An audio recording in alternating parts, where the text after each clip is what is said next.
ښوونه او روزنه په خپل کور کې ښوونه او روزنه په خپل کور کې خپرونه د پکتیکا د پوهنې ریاست د ساینس او ښوونیزې ټکنالوژي مدیریت له لوري وړاندې کیږي.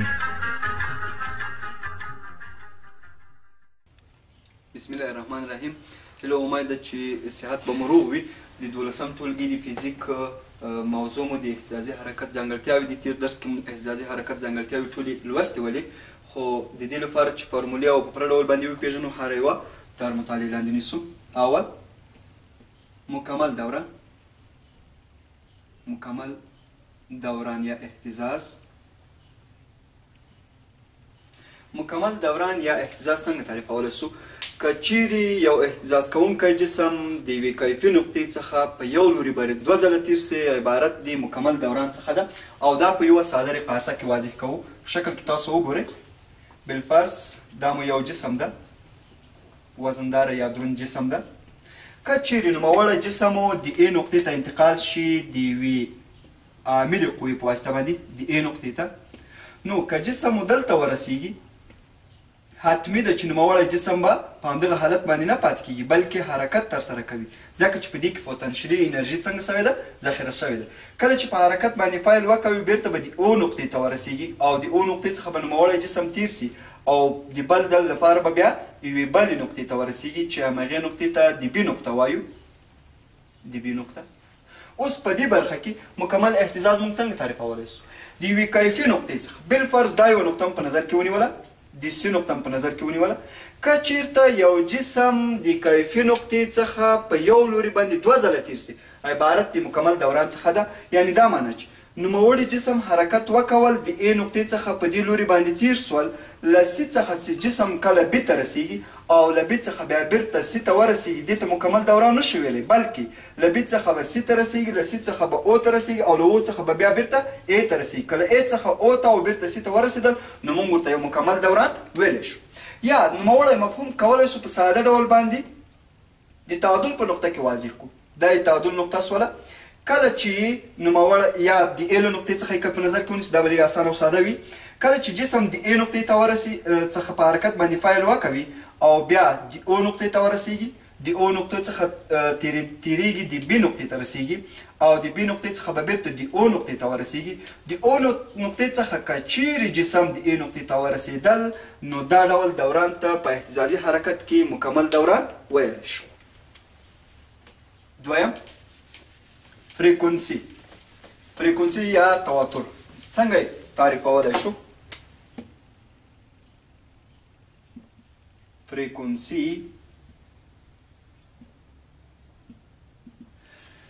په اهتزازي حرکت کې د دورانونو شمیر د وخت په واحد عبارت دی فریکونسي څخه ده او د فریکونسي واحد هرتز ده چې په اچ زائد سره ښودل کېږي. دا چې قیمت او مقدار یې څومره ده دا به موږ فارموله کې ترلاسه کړو. د فریکونسي د ترلاسه کولو لپاره ډېر وخت کې په اهتزازي حرکتونو کې موږ ویلی سو چې یو جسم 60 هرتزه لري یا 50 هرتزه لري یا 100 هرتزه لري. دې معنا او مفهوم نو دا سول چې که چېرته 60 ول معنا دا ده چې په یوه ثانیه کې 60 دوران ترسره کوي. که 50 فریکونسي 50 هرتزه وله 50 دوران په یوه ثانیه کې ترسره کوي، او که چېرته 100 و بیا د معنا دا ده چې 100 دوران پر یوه ثانیه کې ترسره کولی سي.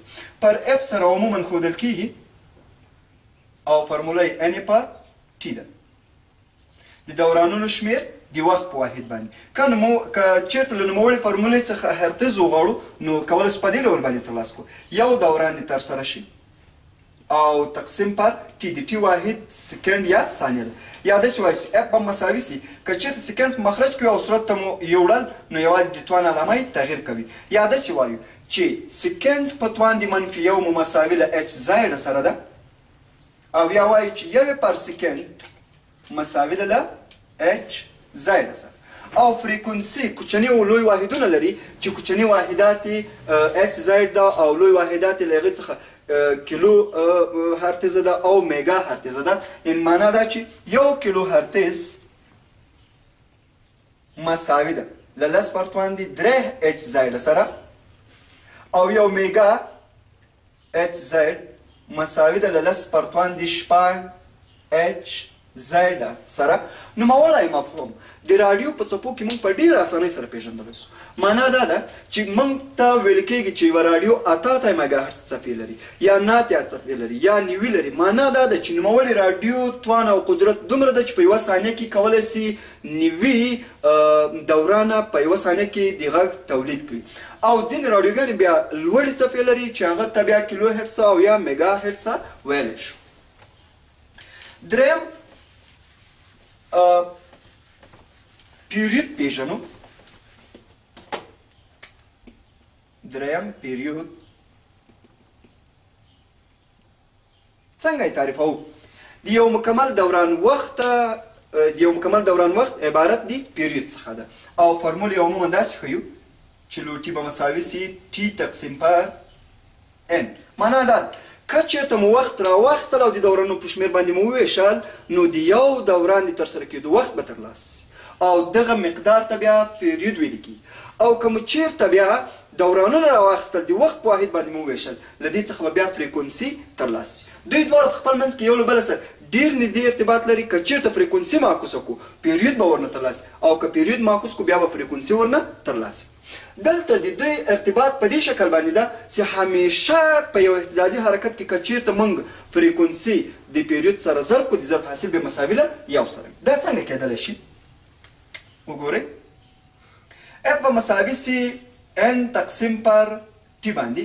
که چېرته دا فرمولې په دې شکل باندې ولیکو چې د ان مقدار پیدا کړو له فریکونسي څخه نو طرفین وسطین بکو. هر عدد چې مخرج نه لري مخرج یو ده. یو ضرب د ان به ان سي او ان به مساوي سي له اف ټي سره. او په دې فارموله کې بیا څنګه کولی شو د ان قیمت پیدا کړو؟ که چېرته په یو تناسب کې طرفین یا وسطین ځای تغیر وکړي په تناسب کې کوم تغیر نه راځي یا داسې به ووایو چې ان به مساوي سي ټي تقسیم پر ټي. دې ته اوله رابطه وایو او دې ته دویمه رابطه وایو. د اقلیدس د اصولو په اساس باندې دوه کمیتونه چې د یو عین کمیت سره مساوي سي دوی په خپل منځ کې یو له بله سره مساوي دي. تاسو وګورئ ان مساوي ده له ټي تقسیم پر ټي سره او ان مساوي ده له اف ټي سره. کله چې دغه مقدار د ان سره مساوي سو او دا مقدار هم د ان سره مساوي سو نو معنا دا شوله چې دا دواړه مقدارونه په خپل منځ کې هم یو له بله سره مساوي دي. او داسې به ولرو چې اف ټي به مساوي سي له ټي تقسیم پر ټي سره په لویه ټي سره. که د مساوات دواړه لوري په یو عین عدد باندې وویشو په مساوات کې هیڅ ډول تغییر نه راځي. یعنې داسې به ولیکو چې اف ټي مساوي ده له ټي تقسیم پر لویه ټي.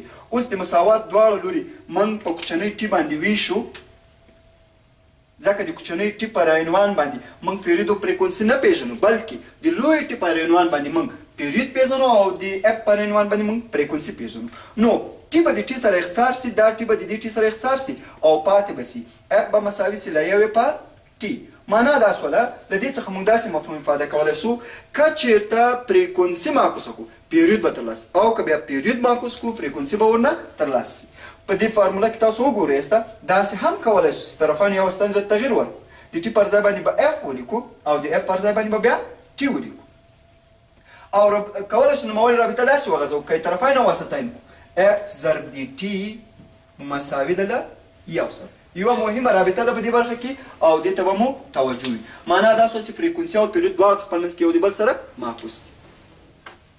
دریم د اهتزاز لمن پېژنو. د اهتزاز لمن یا امپلیتود څه شی ده؟ څلورم د اهتزاز لمن یا امپلیتود څنګه یې تعریفوو؟ د اهتزاز لمن یا امپلیتود داسې وایو چې اعظمي بود ته د اهتزاز لمن یا امپلیتود ویل کېږي. یا یې داسې تعریفوو د هغې د تعادل د نقطې څخه د اوج تر نقطې پورې د هغې فاصلې څخه عبارت ده چې یو جسم په اهتزازي حرکت کې له هغه څخه لوړ تللی نه شي. د مثال په ډول باندې دلته یو ربړ ټینګ سوی ده د A او B په نقطو کې. که موږ دا ربړ پاس کش کړو نو دا به تر د A تر نقطې پورې به ورسېږي. که پرېښودل سي نو نوموړی به یو اهتزازي حرکت ترسره کړي. خو دغه د تعادل د نقطې څخه اعظمي بود یا اعظمي څنډې ته څه شی ویل کېږي؟ امپلیتود ویل کېږي. یا که په دې شکل کې نه وي په دویم شکل کې هم په اسانۍ سره پوه کېدلی سو. که دا یو اهتزازي حرکت وي یعنې دا معنا چې یوه رسۍ کې موږ تاسو قوه وارده کړو او له هغه څخه داسې یو اهتزازي حرکت ترلاسه سي نو د تعادل د نقطې څخه تر ټولو لوړې او د تعادل د نقطې څخه تر ټولو ټیټې نقطې ته امپلیتود ویل کېږي. همدغې فاصلې ته د تعادل د نقطې څخه تر اعظمي حده پورې امپلیتود ویلی شو. پنځم بود یا څنډه. څنګه یې تعریفولی شو؟ د بود او د څنډې د بود او د امپلیتود په خپل منځ کې یو له بل سره یو عمده فرق ده.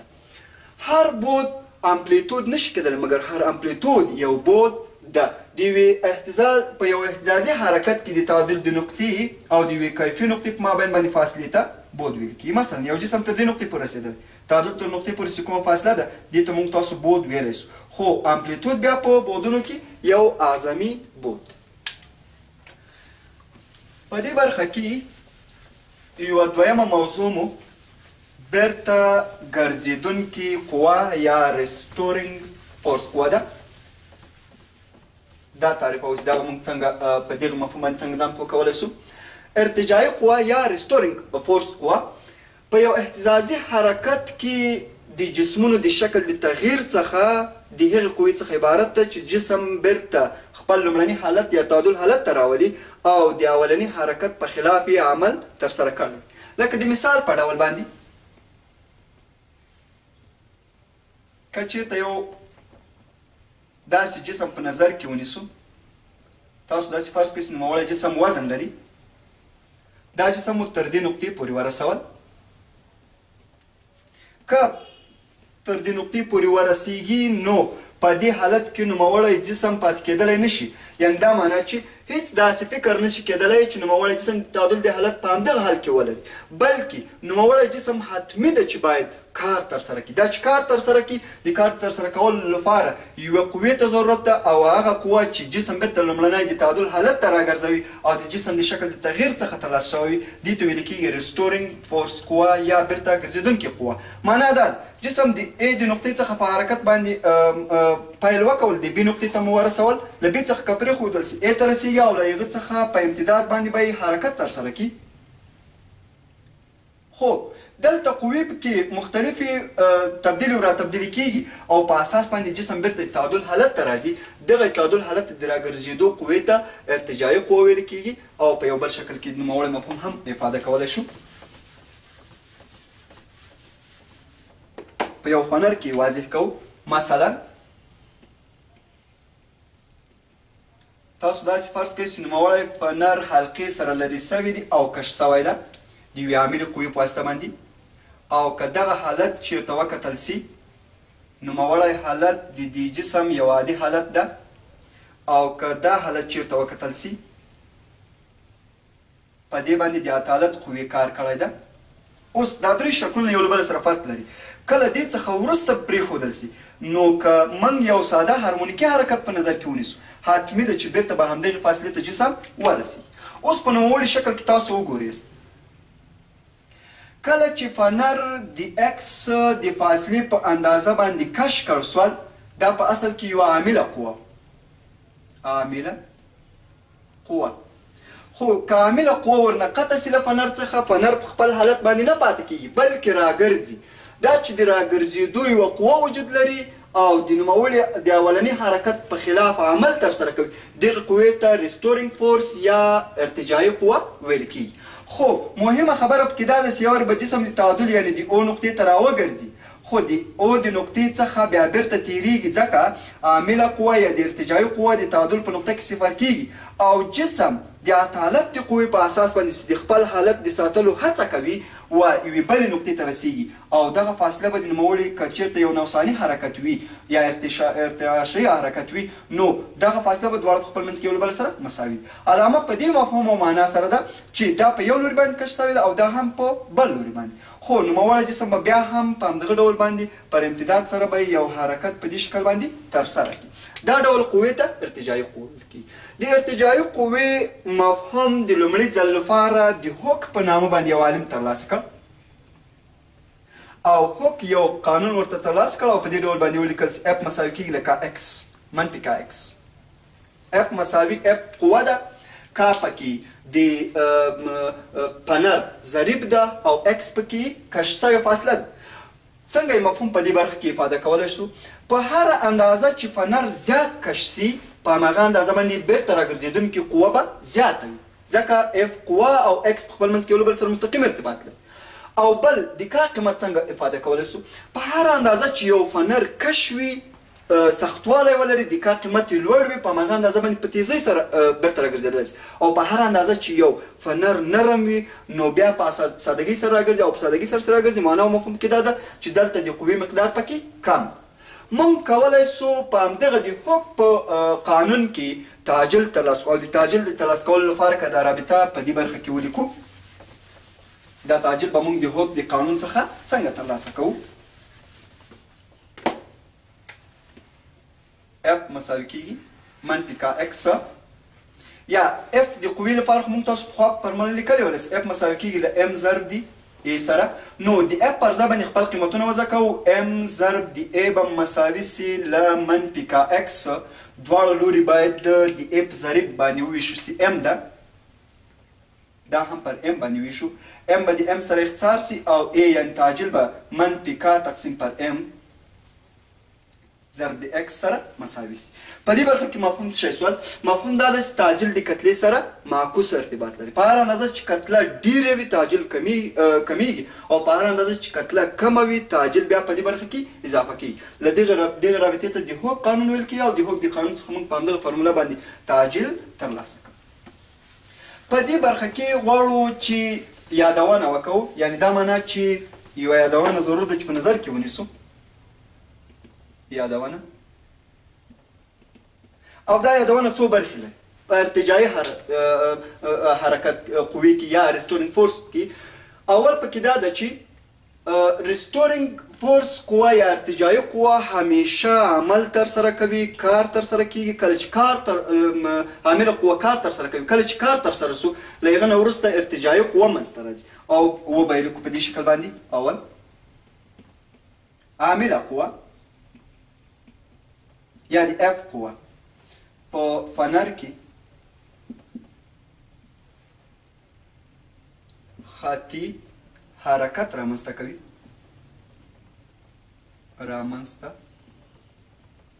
کوي، کار ترسره کیږي او له دې نه وروسته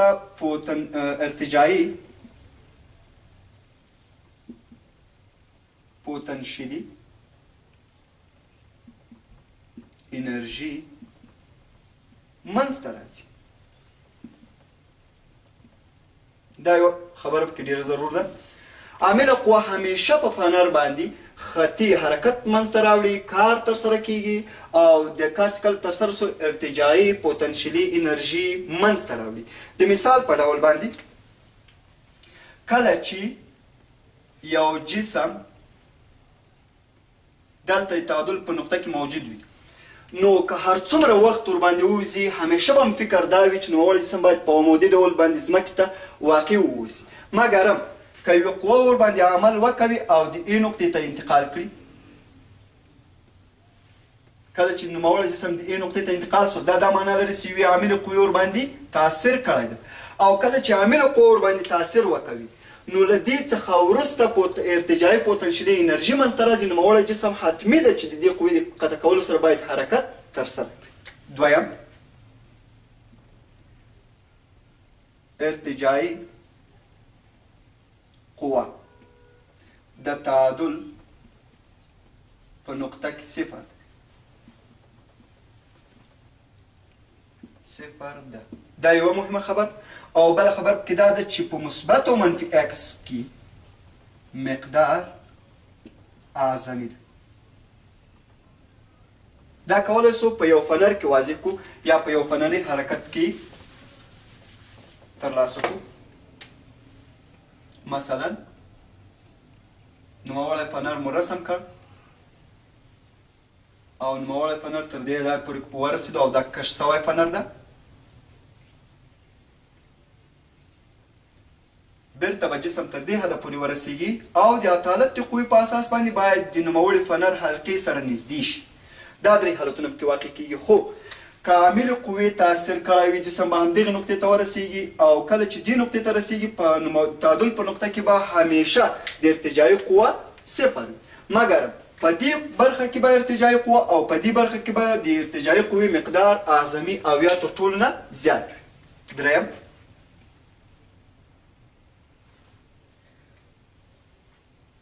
که چیرې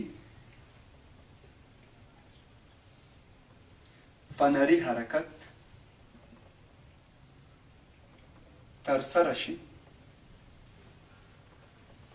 نو د تعادل په نقطه کې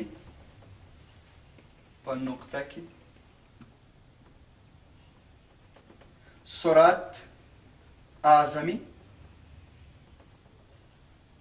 او تعجیل صفر.